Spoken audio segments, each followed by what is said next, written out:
Do you struggle with negative relationship patterns? Do you leave one relationship, enter a new one, and find you still have the same problems? Watch this video to figure out why it happens and how to end the crazy-making cycle of the abandonment wound. Hello, beautiful creators. Rebecca here, your vibe mentor, helping you raise your vibration so you can live your best life. So the abandonment wound. Who knew? It's more common than we would have thought, and so many people don't even know they're dealing with it. So the abandonment wound is something that happens in early childhood, of course, as with everything. Usually within those first 7 years, 5 to 7 years, there is a situation or multiple situations where the child is made to feel that they are unworthy, there's something wrong with them, they're broken, and their needs are not being met. Unfortunately, it happens to a lot of us. It can be very subtle, or it can be very overt. It can happen frequently, or it can happen just a couple times, and that will create a tendency in us that they call the abandonment wound. Technically, the definition is an emotional wound to an interdependent relationship. So it can be caregivers, it can be parents, it can be just someone important in your life that you thought you could count on that you couldn't. So it happens when our needs are not met primarily, but the subconscious message is that we're broken, there's something wrong with us, and we are responsible for making other people feel negatively, when of course it is not our responsibility. It can be physical or emotional neglect. So the symptoms, especially as relationship habits, can be that you either jump into relationships too quickly, you get that first message and you're already thinking about getting married, or it can be relationship avoidant or commitment phobic, essentially. Relationship avoidant can also be not able to meet someone's needs. So if you're in a relationship, you're technically committed, but you're not emotionally invested or able to meet their needs. And then there's kind of a combination of the two where you're sensation seeking, you're jumping in, all excited about this new thing, and then as soon as you've committed, you find that you're kind of retracting and you're becoming more avoidant. And other symptoms throughout these different dynamics might be that, well, in all situations really, you're ignoring the pain that either stems from your childhood or is currently in your life at that moment.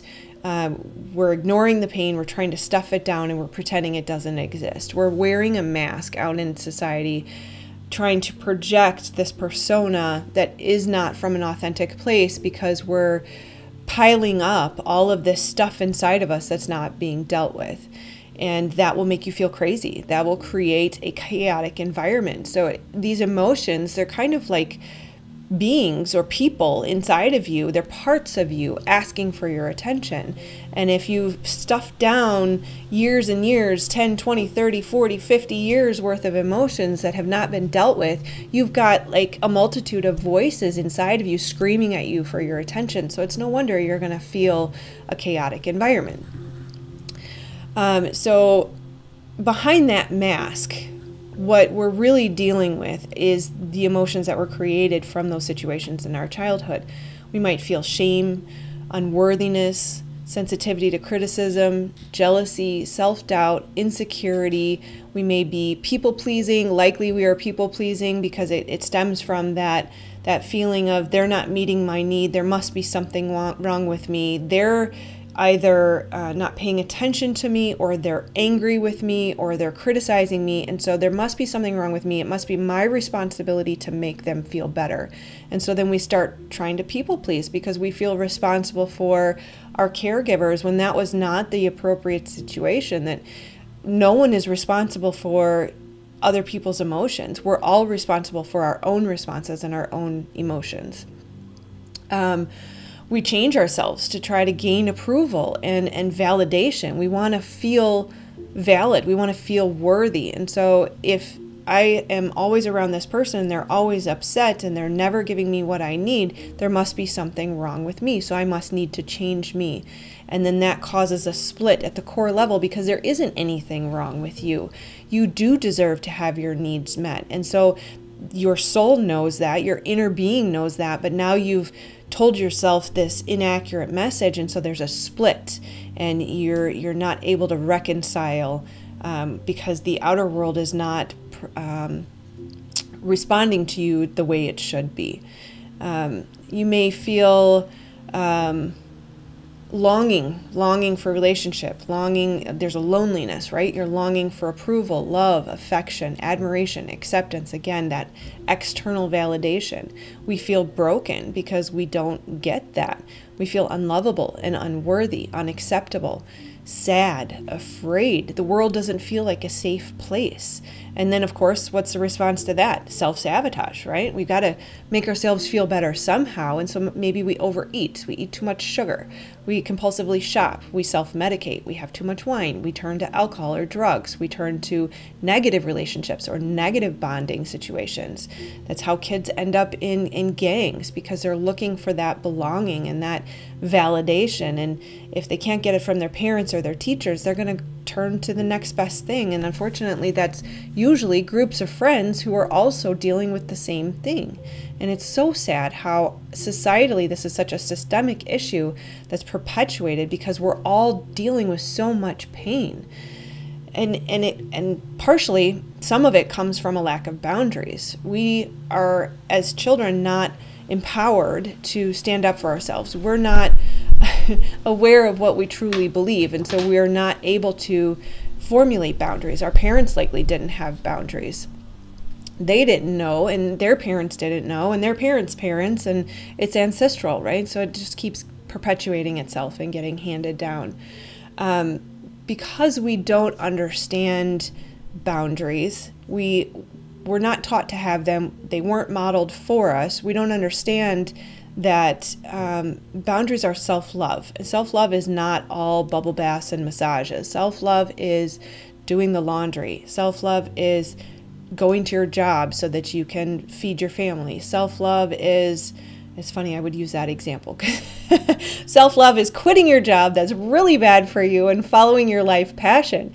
Self-love is following that design that was put inside of you, that yearning for something more. Self-love is honoring those needs and knowing that who you are is perfect. You were perfectly imperfect, made specifically for the intention that you were put here for, and that your dreams and desires are going to lead you in the right path. I'm getting off on a tangent because that's what I care most about. But again, going back to boundaries, it's doing what's right for you even when it's hard.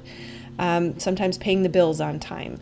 Whatever our responsibilities are that aren't always fun, that's also self-love. And that sometimes can be uncomfortable. It can be saying no to situations that we don't want to be involved in. It can be standing up for ourselves when we're not being treated properly. Those are not fun situations, but that is self-love. Those are boundaries. Those are healthy boundaries, and we all need to have them. We all need to have healthy boundaries. It is not something that any single person can go without. We don't need external validation, kind of getting back to the symptoms. We should not agree to things that we don't want to do. We will inadvertently detach from our body. So we're stuffing down all these emotions. We're doing things we don't want to do. We're living a life that doesn't fulfill us. We feel like crap. We're hiding it. We don't want anybody to know we don't feel good. And then all of this is internal, right? Physically, there's going to be a response, right? Because everything is mind, right? The mind is going to create all these negative hormones and chemicals in our body. So our bodies are going to feel like crap. So this is like a horrible place to live. Who wants to be here? So let's detach from our body, right? Then we're outside of ourselves. We're looking for that external validation. We're looking to feel better outside of ourselves because we can't tolerate the internal environment, and we detach from our bodies suffer, we get illnesses. We abandon ourselves. The abandonment wound was a message that we have been abandoned because we don't deserve love, so then we abandon ourselves. And again, perpetuation. It just is happening everywhere you look.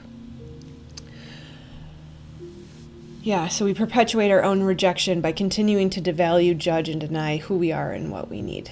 So that's a really long list of symptoms, and I see it in myself. I see it in many people around me.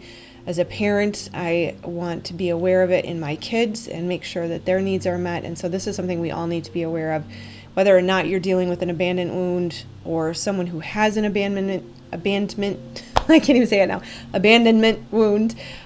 This is not only something that you need if you have it, but we need to be aware of in others, as well as in educating our children. So why it happens, we talked a little bit about it, but our parents, unfortunately, they did the best that they can. Hurt people. And so we have to remember and have compassion for the people who are hurting, and remember that they did the best that they could.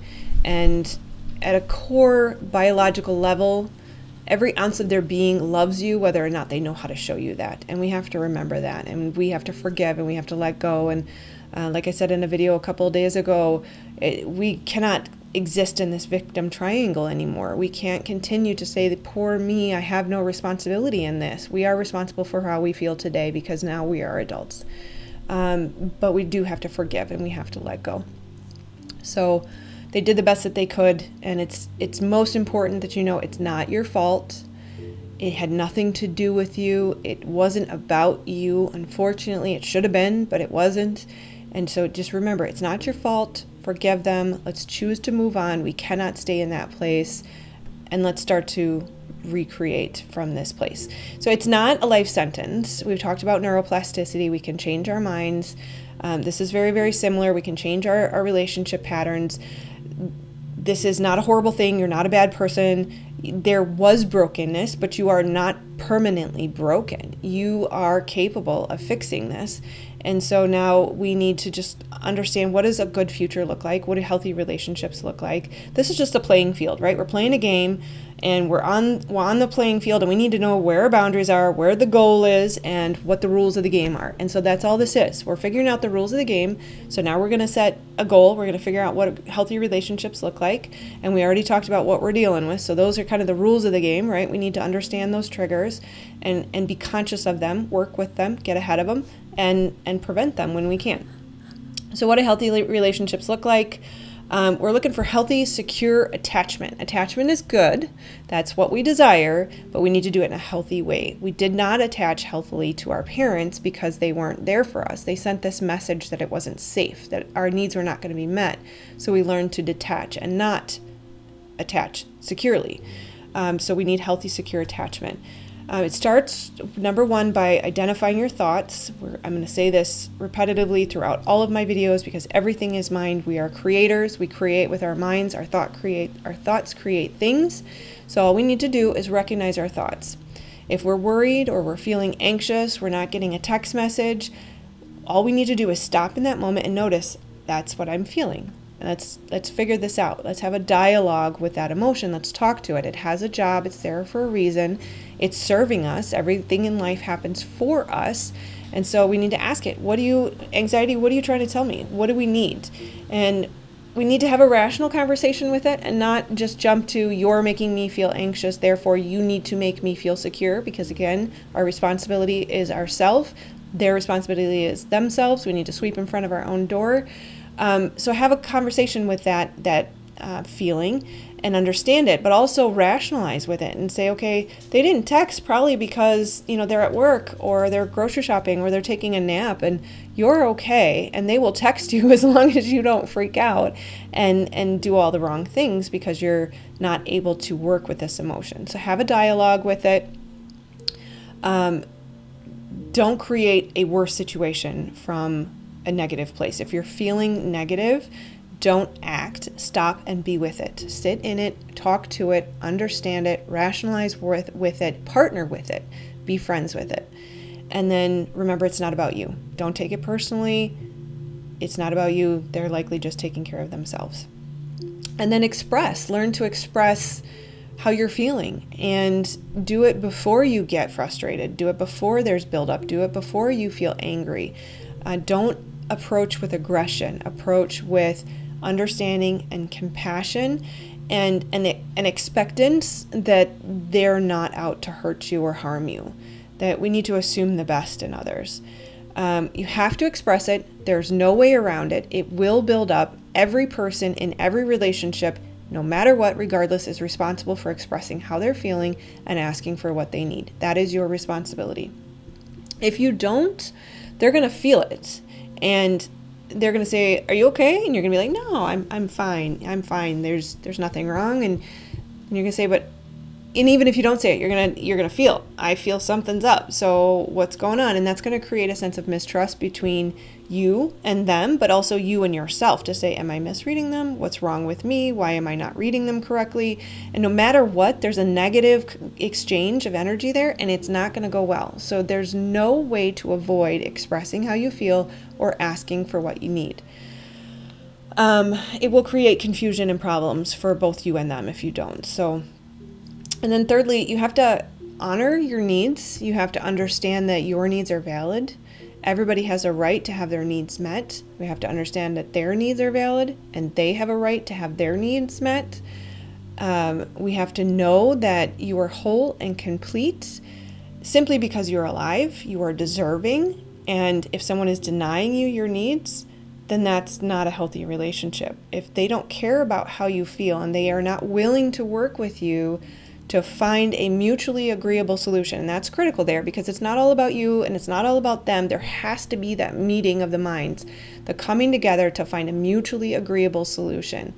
And that's when you really know you're in a healthy relationship. When you're able to control excessive emotion, not react, and approach in a kind, soft way to discuss the situation and ask for what you need. And then I get like butterflies in my tummy, because when you get that back, when somebody says, I hear you, I see you, I understand what you need, and I want to meet you there. This is what I need, and I understand that you're asking for this, and that's not going to quite work for me, but what I can give you is this. And then you say, okay, I can give this, and then I can give this. And then we kind of end up in the same place with a little bit of compromise, where we've not abandoned ourselves and we've not totally compromised everything that we value and stand for. We're still in integrity with ourselves. We're still in authenticity, and so are they. And that's where it's healthy. That's where you can truly come together. And so then you're meeting both of each other's needs, and you're both experience that feeling of validation and worth and love and acceptance and respect and all the wonderful things that we look for. And then just having insight. We have to have the insight to know who we are and what we need. We have to have the insight to choose the right partner for us, because there's going to be things that we need that are just not going to work for other people. And that doesn't make them bad people. We just have to have the insight and the knowledge to know that we have to choose correctly. That is our responsibility, to be there, to show up for ourselves and not abandon ourselves by partnering with someone who's not going to be able to meet our needs. If we can do that, I mean, we're talking intimacy, security, love, respect, validation, worth, compassion, empathy, affection, all the things are available to us when we can show up for ourselves and not abandon ourselves. And then lastly, of course, core beliefs come into everything. We need to make sure that we don't go into situations with the assumption this is going to be difficult. Love is not hard. Love does not mean suffering. Pain is not romantic. We've got to rip that stuff out, you guys. We've got to set a high goal, understand it's possible, approach it with love and compassion and gentleness, and know that it's out there, and we have to show up for ourselves until we find it. And then how to heal the inner child.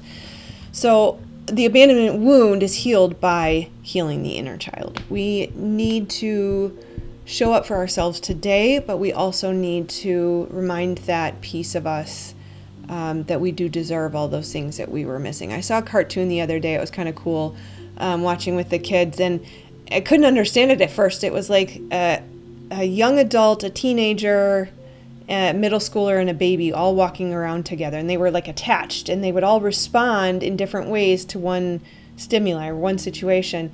And it was like a pretty short cartoon. I think it was about 5 or 7 minutes. And by the end of it, I was like, that's one person. And sure enough, it manifested into one person. But we have all of these different parts of us that we're carrying around with us that are responding. We've got the young baby inner child who just cries, I need a bottle, I need a hug, right? And then we've got the 6-year-old child who's like, I don't like that, I want da da da da da, right? And then you've got the teenager like, screw you, right? So we've got these these attitudes within us that are all responding, and it's up to us as the mature adult to hear them and validate them, and to kind of rein them in so that they don't act out and misbehave. But we've got to heal them all. They all need their needs met. So I highly, highly recommend a guided meditation. I will link below.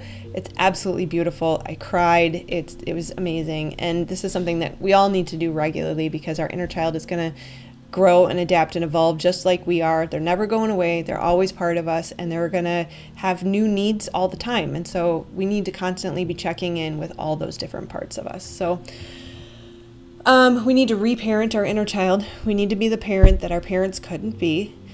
We need to give ourselves what we didn't receive as a child. So the meditation will walk you through it. But when you go into the meditation, you want to connect with your higher self. And I'm just, again, going to reiterate a lot of the things that are said in the meditation, but it's important for anybody that doesn't want to go through that. Connect with your higher self. So get quiet, get calm, be in a place where you can focus, connect with that higher self that asked it to come in, invite it in, ask it to speak with you. In some places it's known as the Holy Spirit, your higher guidance. It really doesn't matter what you label it, just ask that higher guidance to come in and connect with you and help you understand, when did this wound first happen? So getting that visual, kind of walking back on the timeline to when you were a young child. What is your first visual memory? And it was challenging for me. I'm guessing, of course, but at 3 years old, I was wearing a Miss Piggy swimming suit, sitting outside alone on a log near a sandbox. And I just remember feeling alone, just completely alone, and kind of feeling like, where is everybody? And if I were to guess, at 3 years old, my mom had another baby, right? So she probably was tending to a newborn, and that's going to happen. And it's not, anything that I would blame her for, but there's those moments that we need to understand, when did it happen, and then we need to speak to that child. Sit down on that log next to her and say, what a beautiful little swimming suit you have. Give her a hug. I love you. I'm here for you. And I'm not going to abandon you. I will never leave you, and I'm going to carry you with me. And I like to envision taking my inner child and putting it in my heart, right? Putting her in my heart. She is alive. She is with me. And it's interesting. I drew a little heart on myself to remind myself of self-love and the inner child who needs that love and nourishment. So we need to sit with her and let her know that you're going to be there for her, and let the pain come up, because again, we're pulling the knife out of her leg.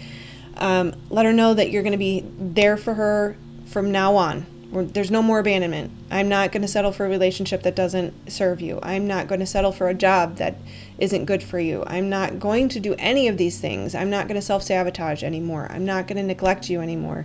Remind her or him that you are now going to be there for them. And this is when the magic starts happening, you guys. This is when you show up for yourself. Life will show up for you. People will show up for you. Love will show up for you. And this is when the relationship dynamics start to change. 50% of people out there actually do have healthy attachment style. So 50% of the population is capable of loving you properly. It's not a lost cause, and it's never too late. So we can start to do this right from day one, which is today. Every day is day one if you choose. Let them know you're going to protect them. You're going to love them unconditionally. Validate them. Keep them safe. Ask them if they need a hug. Dialogue and bond, right? With the emotions, with the feelings, with the inner child. Every part of you needs to be integrated. There's even going to be some shadow work. If you feel like I'm broken because I'm an angry person, and you've identified with that emotion instead of working with the emotion, then that's a piece of your shadow where you're going to have to say, I love the angry part of me. But guess what? I just did a video on anger. Anger is pain. Pain, hurt, all of that comes from a need. So meet the needs, understand, don't identify with the feelings, understand that they're messengers for you, and then nurture it and bond with it and say, thank you. Thank you for showing up for me. Thank you for helping me. Thank you for being my mirror and helping me see the next step, because I'm getting so close to my potential, and I'm going to live an awesome, amazing, juicy life. I am going to tap into that God-given genius that's in me, and I'm going to contribute something amazing to the world. And that's the part of you that's going to wake up and light up and make life amazing. It's going to be worth it if you do the work. Pull the knife out. There's heaven on the other side. Give your inner child permission to let go. And don't push. If you find that the first time that you connect with your inner child, they don't want to talk to you, they're mad at you, they want to, give you the finger, let them. Hug them, let them know I'm going to be here for you when you're ready, right? And truly treat it like a child, like someone who's outside of you and yet inside of you at the same time. Remind them that they are lovable, worthy, and acceptable. So all those things that we didn't hear. And then if you have kids, guys, go home and kiss your kids. Tell them they're lovable. Tell them they're worthy. Make sure you are present for them. And I am speaking to myself right now, because every time my kids want my attention, I'm like, I'm working. I got to get this stuff done. I got to do the laundry. It's not worth it. The laundry will be there. The to-do list is not going away. So tell them they can do anything, right? We all can do anything we put our minds to. So we really need to remind ourselves, our inner childs, and our children that truly you can put anything you put your mind to, and whatever is in your heart was given to you for a reason. And your inner child is likely partially a little upset with you because we ignored that dream. We denied that yearning inside of us. And so that inner child is a piece of that future that's calling us, that soul desire, that life purpose that we've ignored. Remind them that they don't have to take care of people. It is not their job. It is not anybody else's job to take care of anybody else, right? Unless, of course, we have, a parent or, someone who's sick, and that's not what I mean. I mean emotionally. Our emotional landscape is our responsibility, and we as children, we as adults are not responsible for how other people feel. If we have done everything we can to treat people with love and respect and to meet their needs and to honor their boundaries, that's all we can do. That is the boundary right there, and the rest is up to them. Remind them that you'll protect them, validate them, give them what they need, that we are now healthy adults and we can do this for them as adults should have for us when we were children. Be kind and gentle, but remind them that they are also kind and gentle. They are innocent and brave and strong and worthy and so, so, so lovable. And it's unfortunately that they had to carry that wound, but they now have permission to let go of that and to be themselves. And do things that bring you joy. Be a kid. Let the inner child play. I'm guilty of being too serious and worrying about all life's responsibilities. I don't play enough, right? I should literally, and I did just last night, get down on the floor and play Legos with my girls, and I want to paint. I want to go outside and play in the pool. I want to take my shoes off and run in the grass, right? Like, be a kid. Listen to what that inner child wants and play with it as if, and I hate to say it, because him or her is not an it. It's you, and you're awesome. So yeah, this is all necessary to get to the highest version of you. And if you want to live that big juicy life and get out of this rut of a prescription of what we've been told is going to make us healthy, this is an absolute necessary step. So if you're dealing with an abandonment wound, or someone who's dealing with an abandonment wound, certainly share this video if you know of somebody who can benefit from it. If you're finding that, your life purpose is something that your inner child has been asking for, there's free meditations in the description. You're amazing. And I think overarching the message of everything that I do and what drives me and pulls me out of bed every day is you, because you're an important piece of the pie. Society needs you. You are a critical piece, and we need you to be happy. We need you to be healthy. We need you to be whole. We need you to be complete. We need your needs met. We need positive relationships and healthy connection with people. And all of that is something that you deserve. And when you light up, when your soul turns on and you're on fire, you're going to make the world a beautiful place. And the world needs that. So,